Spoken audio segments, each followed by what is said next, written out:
Good afternoon, everyone. Good afternoon. Welcome back to our family support group. Glad to be here. Glad to be able to go over some fun information. Hopefully, everyone will get something out of it that can help not only you, but also our families as well. So it's always a learning experience when we can find out how we can improve upon our new lifestyle. I say our because I'm someone who also in recovery, and so therefore I'm inclusive as well. And so tonight I found an article online and it's brought to us by ethosbehavioralhealth.com. You can go online and retrieve this article. In order for you to do that, you must know the title, right? So let me pop it on the screen. You will see it scroll at the bottom. Family roles and addiction, understanding the impact, right? And so this is our family meeting recovery support group. So tonight we're going to be sharing and talking about family roles and addiction, understanding the impact, right? So without further ado, let's get right into our first topic of discussion, and that would be understanding how each member is affected, not effective, but affected. And this article starts us off by saying, while addiction is often associated with only the person struggling, the fact of the matter is that addiction has a much larger impact. Addiction not only affects the addict, but also those closest to the person, including friends, co-workers, and family members. Wow. This is something new when it affects the co-worker. And so if you could wrap your mind around that and how that can play a major part in the workplace. So I'm thinking as I'm reading this, because if I know someone who's in the workplace alongside me, I'm just saying, thinking hypothetically, and they are under the influence of alcohol or drugs. Oh, by the way, I have someone here with me, so I don't want you to think I'm talking to myself. I have a young lady who's sitting here. You can hear her voice. By now, you can hear her laughter, and I'll let her introduce her first name. Hi everyone, I'm Summer. We have Summer here, so that's great. That's really funny. All right, someone left a comment. Let's see what they said. Tanisha Robinson. How you doing, Tanisha Robinson? Glad that you can be a part of us. And so, hey girl, hey. So, Summers. Yes. Now, when it comes to co-workers, hypothetically, if we were working in a workplace and someone was under the influence of alcohol or drugs, how would that, affect the work environment? Whether you realize or not, like, yeah, you want to be a co-worker, a good person, or co-worker, friend, however you want to look at it. When you know somebody's under the influence, you're not only picking up like slack, but you're also covering for them, especially like, you just know no matter what they're under the influence of, whether they're getting something done or if they're making a mess. But either way, like you're sitting there and bearing through it with them. And that's where you're part of the, I don't want to say problem, but you're, they don't realize how much they're being looked out for when they are. So they're affecting. They're affecting the workplace and people. Yeah. Even though you're in a great mood, you don't know how you're affecting it. Yeah, I was thinking along those lines. Just as you were saying it, I was thinking, you may have to pick up the extra slack, or you may have to cover for them. They may have, Now they're just, now they're looking at you harder because they're just looking out for your well-being. yeah, because sometimes I know from experience. All right, Tanisha, we are doing fine, and I hope you're doing well as well. And so, yes, so as you were saying, that working with a coworker, can be difficult. It can be stressful. It can be challenging, right? Yeah, you put them in a predicament, Yeah, to make them have to watch out for not only your well-being, but, also the workplace too. absolutely. Now, I was thinking when I was under the influence of addiction, how my behavior being under the influence affect my coworkers. Back then, I didn't. To be honest, I didn't really care. I was just being selfish because of the addiction Right. and coming in late, calling off. And you're over here patting yourself on the back just for showing up. Yeah, I'm not available. Right. And so I used to, prior to coming into this field, I used to do drive forklifts. Oh, dangerous. Very dangerous because the driving, operating on machinery, they always tell us safety first. Right. And that's technically, a DUI, driving under the influence. Well, if that's something, if they have a law with the workforce Right. under DUI, I'm sure Earth would figure something out. but I know OSHA. Yeah.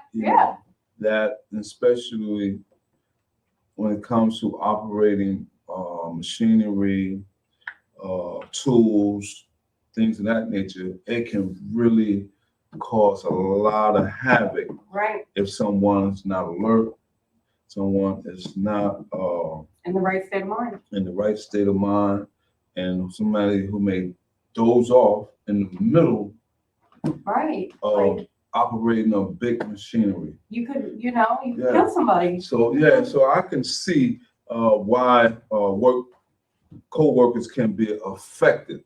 All right. So we're gonna move right along. And it says, in fact, you can argue that the direct family members, particularly the ones living in the same house, are the ones most greatly impacted, both in a positive and negative way. Whether intentionally or not, family members often take specific roles in both the addiction and recovery process, with some contributing to the cycle of addiction, while others may be more of a healing presence. I like that. It's a twofold. Understanding these family roles in addiction is crucial for addressing addiction effectively and fostering a healthier, more supportive environment. We will take a deeper look at those roles, both healthy and dysfunctional, and also discuss the ways family members can help both during and after treatment. All right, and so I like this article already because it's not being biased. Right. It's giving us and it's talking about your extended family also. That's what I like about it, because it's not, it's not just about blood. It's not. Yeah, that's right. It's extended family, meaning if you have like aunt, uncle, grandparent, those adopted cousins, the ones that you consider family, but they're not, blood family, but they're right, family, friends, everything, friends of the family. Friends of the family, close friends. All right, and so so this is very good information, and so we're gonna move right along. And the next topic of discussion we'd like to share with everyone, and that is, what are family roles in addiction? Pretty interesting. If you don't know, maybe this article can give us a better insight of what are family roles in addiction.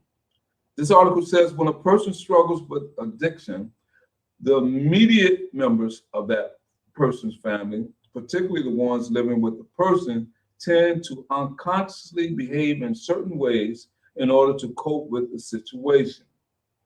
As a result of their various coping mechanisms, they end up each taking on certain roles, some good and some bad. Understanding these various roles is important for everyone because, in many cases, the family members don't even realize they are taking on a specific role.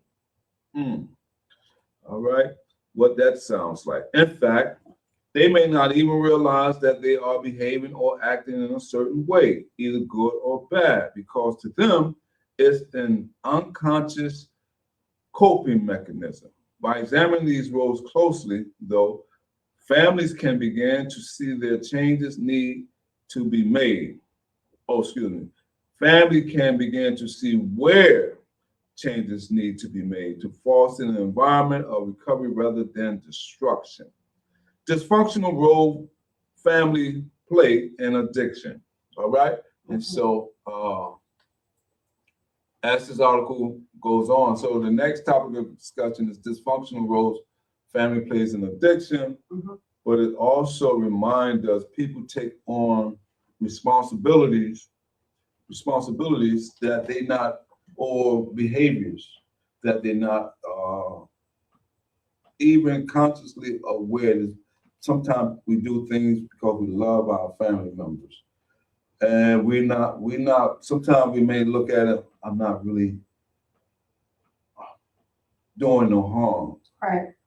If my loved one come up to me and I know that they are addicted to some type of drugs, but because I love them dearly, if they ask me for $20, you know, I may help out. I may have a tendency, you know, even though they may, because been in that situation too. Yeah, because I learned when I was in therapeutic community treatment that when I was under the influence of drugs and alcohol, that the drug is very altering, a mind altering state. And so a lot of times I became mind altering, all that. mood, mind, as well. Yes, both do, right?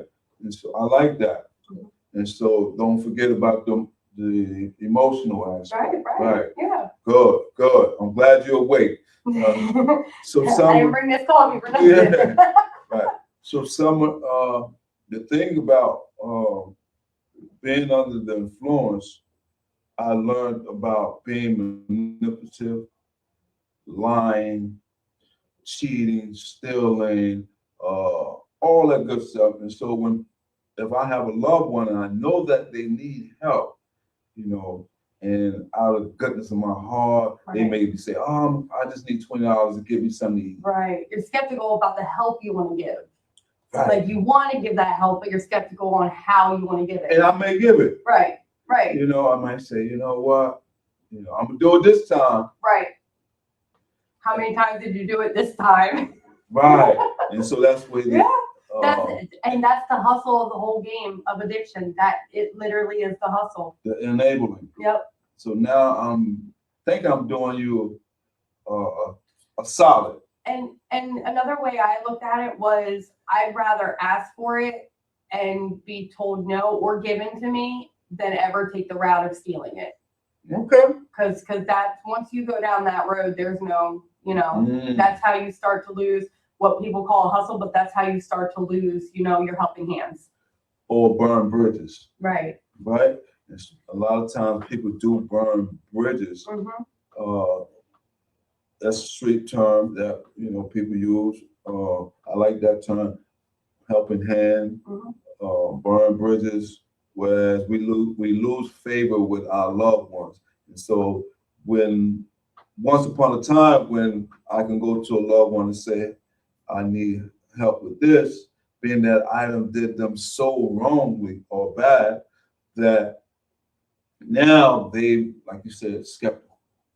Right. They may say, nah. Right.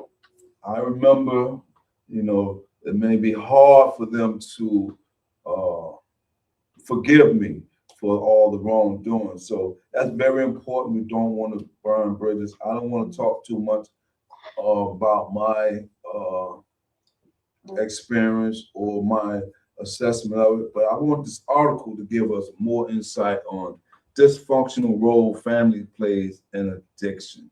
All right. It goes on to say the primary dysfunctional roles that family members play are the enabler. Just touched on that. The scapegoat, right? Making excuses for someone's behavior. The hero, someone who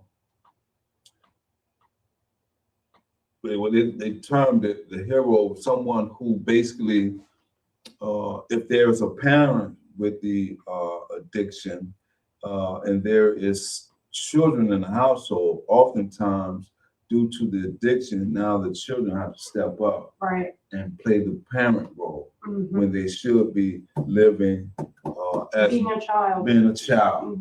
Wonderful. Not right? having to step up. Right. Then you have the lost child who don't get the attention that the other child get, right? And so then you have the mascot, those who divert the attention away from the hurt and pain in the household, right? And so then say the addict themselves, right? Now you got the addict themselves who are dysfunctional. Each of these roles come with behaviors and psychological patterns that shape family interactions and influence the trajectory of addiction. That's harsh. I like that word. I do. Trajectory of addiction. Yeah. Yeah, influence the trajectory of addiction. Now that's major. Like for me, I realized like I just had to cut all ties with my mom. She was my person, place, and thing. That with her having her own, poisons and everything like that. And then even though what you're offering sounds great and is great, don't get me wrong, the poison of it is the relationship in the family. Yeah. The acceptingness, the willingness, the helping, but also being, the poison, your own poison against my poison is just poison on poison is just hazardous. It's bound to explode. Yeah, so you need a mediator. So when we say mediator, well, sometimes it comes down to that. Sometimes, we need people with professional insight. We called it a breather. Okay, good. We called it a breather, a very well needed breather for both sides, Okay, I never heard of that term, but that is, now that you say it, a breather where instead of saying boundary. Right, where there's, so we called it a legal barrier, is what we called it. Gotcha. That way you have your side of the shield, there's my side of the shield, and legally we have to take a breather because until we come back together. Right. Space. From a healthy standpoint. Right. We got another comment. Let's see what. All right, and so Tanisha Robinson, glad you can join us.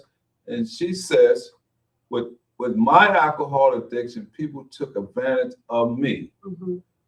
I was valuable, and they would ask me for money, and I wouldn't know it until the next day when I look at my account. Ouch. Wow. Yeah. Ain't that something? And she is valuable. Everybody is. Absolutely.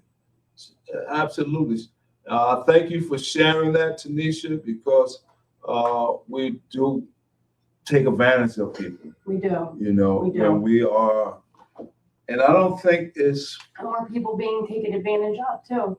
It hits both sides. Yeah, and I'm not sure that their relationship or how that occurred, but I know a lot of times people do stuff because, like I said, when you have a mind-altering substance, you begin to think outside of normalcy. Right. Do things that you normally wouldn't do. Your values and your principles get. Especially if you're around people of comfort. especially the people of comfort may be, Yeah. they make you feel that comfort to get that edge of opportunity. Okay. People of comfort. Yeah. Like you feel comfortable enough to act a certain way, be a certain way, like kind of like your home, and it, like what we talked about the last family meeting, you act a certain way because you feel comfortable at home. You have those people that allow you to do that because they know. Yeah. You have people who don't want to see you do bad. And so they may have, build, like you said, build a place of comfort. And like Tanisha, I believe, sound like she said she allowed her guards to come down. Trust, Yep. and someone took advantage of that. And so, unfortunately, it happened to her. Even, people who with addiction, people go through stuff that normally you wouldn't. If I wasn't in a crack house, or if I wasn't standing on the street corner, this behavior wouldn't happen to me. Right. That's why I always be mindful of people, places, and things, because if I know certain triggers, I know certain environments going to cause hurt and harm, I must remove myself from it. So I hope that Tanisha is able to heal from that experience. But I like what she said. And regain value. That, No, she said I was valuable. She still is valuable. Absolutely. Because the was is a past tense. And you still are. You are present tense. And so never let anyone devalue. There you go. That's right. Never allow anyone to devalue your self-worth. Right. All right. And so let's move on to the next topic of discussion. And I believe, let me get it right. Healthy roles of family members in addiction recovery. Now we're getting down to the meat and potatoes. While most family members subconsciously take on one of the roles above, they can also take on a role that promotes positivity and healing. Healthy roles family members can play in addiction include, number one, supporter. Instead of enabling, family members can provide emotional support while encouraging accountability and treatment participation. Cheerleading, encouraging, right? So I like that. Next one, communicator. We're talking about healthy roles of family members in addiction recovery. A communicator. Open and honest communication fosters understanding and trust, creating a foundation for recovery, right? That can be hard. That can be very challenging, the communication part. Right. You may have all the good will and intent to be the supporter. And you also may want to have an open and honest communication with someone. Absolutely. And sometimes people are closed. I know when I was in my state of addiction, ain't nothing wrong with me. I'm good. I ain't got no problem, until I was faced with serious consequences. Now I want to see the bright side of doing the right thing. And so communicating, as long as I believe the family member is willing, because a lot of times when people are in addiction, I know when I was in addiction, it seemed like we hear people barking. Right. Barking orders, just barking, making noise. Yeah, just telling me, demanding, right. As opposed to asking, telling. Right, and being sensitive. Right, more like a dictatorship than an agreement. Yeah, and a lot of times when people don't understand addiction, oftentimes people don't know how to approach the person. Right. And I believe a lot of times that comes with, like we were saying earlier, Summer, about having a referee or having someone professional to guide us through the process. Right. That's why it's so important. But nevertheless, communication or communicator is very important. Next one, educator. Learning about addiction helps family members better understand their loved one's struggles and find constructive ways to assist in their recovery. All right? Educator. So someone who knows the ins and outs, all the coping mechanism, and all the professional wherewithal. Mm-hmm. Sound very smart at this thing, right? It does. I like this article a lot. You like this? I do. Good. I'm glad. I like it as well. Next one, boundary setter. All right? Boundaries. Just talking about that. Yeah. Establishing and enforcing healthy boundaries is crucial for both the person in recovery and their family members. Boundaries ensure that family members do not become emotionally and financially drained by the addiction. And Tanisha just shared that about the financial drain, Right. And so I'm quite sure, I'm not sure, but that learning experience will make someone set up boundaries. Yeah. Don't go in my room. When I leave the house, you leave the house. Give me my key, Mm-hmm. because now you have crossed the line. Right. And so maybe hurtful, but sometimes it takes that kind of hurt to realize the path that you're on. absolutely, when I'm present, you can be present. But there's still, I'm gonna have to have my Right. You gotta earn it. Yeah, I'm gonna have my good eye on you. All right. Next one we want to go over is role model. All right, role model. Demonstrating healthy coping mechanism and self-care can inspire the individual in recovery to adopt positive behavior.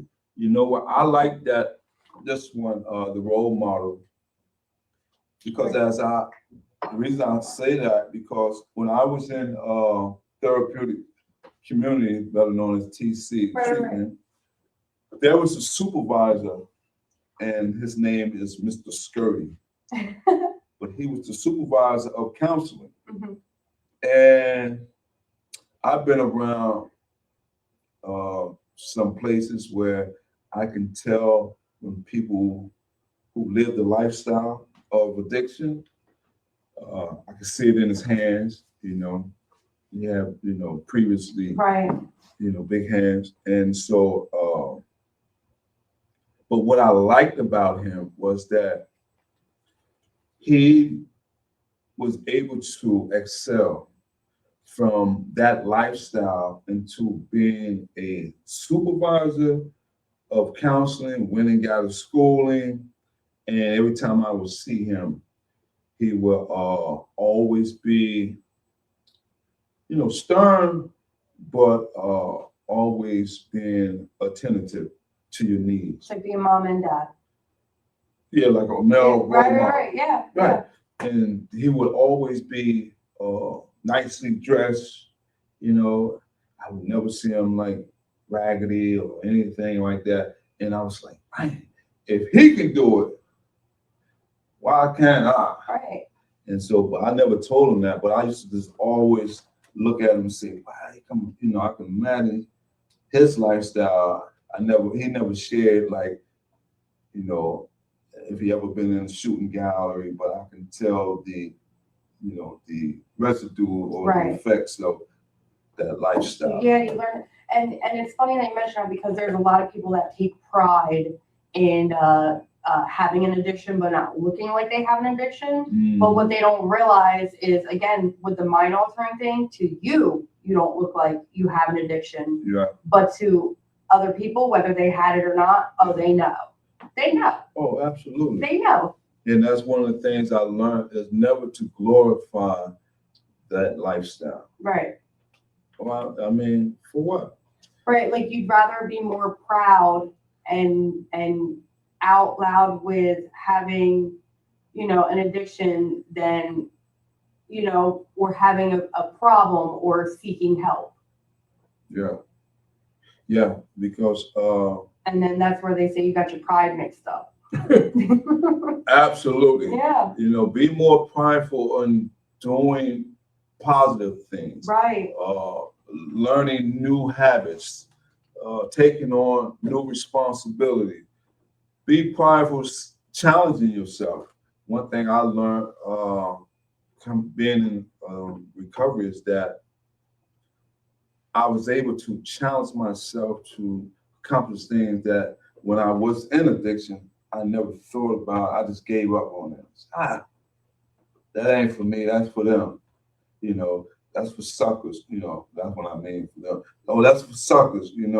Squares and all that terminology. Right. Even me, so from where I've been sober to being high, my mind is so different. My thought process is so different. Yeah. And now I'm to the point where I don't even want to damage my mind like that. Yeah. It's like I read an article. We was sharing an article before. It was talking about celebrating the small victories. Don't wait till, I'm a year clean, now I want to celebrate. Every day is a victory. Every day. Every day. Every day that you don't know. One of my best friends used to tell me, did you wake up today? Guess what? You opened 2 presents. Celebrate. Celebrate. Those eyes are open. Yeah. I always do, and I still do it, but I don't think about it as often, I guess because it's become normal now. I always do a self-evaluation of each day. What did I do better today than I did yesterday? Did I improve upon something? Did I challenge myself? Did I accomplish something? Right. And God allowed me another day. Hopefully I can do better tomorrow. Right. Than I did Whether today. it's self-reflecting or getting better at a hobby or anything, any little thing. You can't cook? Guess what? Try cooking something that's not in the microwave. Yeah, like that chicken pot pie. Don't burn down the kitchen though. Absolutely. So, all right, we're almost done, but we're going to keep on rolling until we complete this article. And so the next one is, what is the importance of support groups in addiction treatment? What is the importance of support groups in addiction treatment? The article says, while family members can play a vital role in the recovery process, not everyone has the family to turn to. Right. So true. Or even if they do, those family members may feel as though they need their own support system. Right. That is so true as well. And both those instances, support groups offer a safe space, whether it's for the person in recovery or the family of the person, to share experiences, gain insight, and develop coping strategies.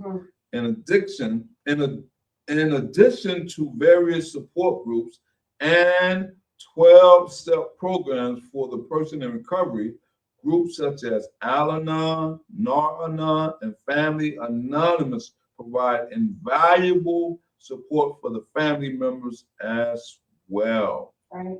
So that is so important to have support groups in addiction treatment. And last but not least, we're going to bring it on home. Family involvement in adolescent substance abuse. Is that the last one? Yeah. Well, no. So that's second to last. Wow. Because you have. Oh no, that goes into. Yeah. Let me stop talking. No, you good. No.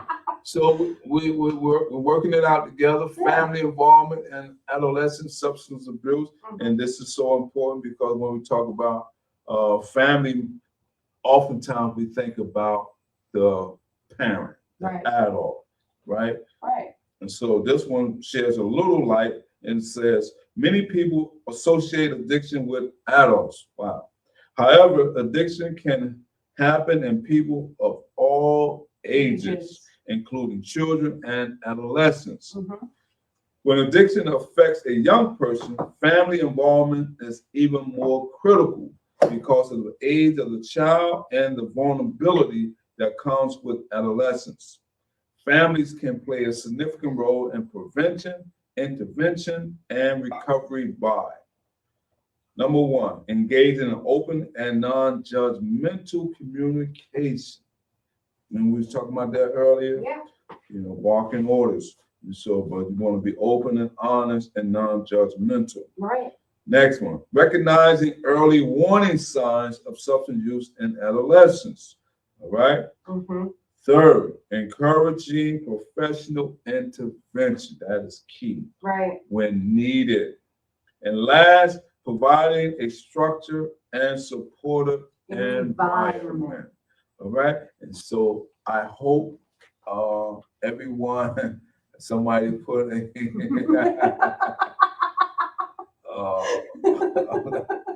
what's that, laughing emoji? Support, yeah. Yeah. Good. Because you gotta have a good time, whether you're talking about trauma, getting better. Either it can't just, it is bad. You've had bad on bad, and part of the healing process is being able to look back and realize trauma can be healed in so many ways. Oh, absolutely. And who doesn't feel better after being able to laugh instead of laughter is good for the soul. My favorite ones are the cries that turn into laughter. Okay. Those are my favorite. Because you hit every emotion, you let me get it out, and then now that I've gotten it out, we figured out how to laugh about it. It's part of putting the process behind you and moving forward. That's good. That's when the healing starts, right? All right. And so that's it for this week. Thank you, Tanisha, everyone that's watching. Thank you, Summer, for sharing. Thank you, Tanisha, for sharing. And hopefully we can do it all again next week at 5:30. So if you know someone that needs help, as always, we encourage you to, if there's an emergency, seek 911 or your nearest hospital. If not, always seek professional help. Until the next time, take care of yourself, love on each other. See you on the next one. Hey. All right, so we're going to close this out.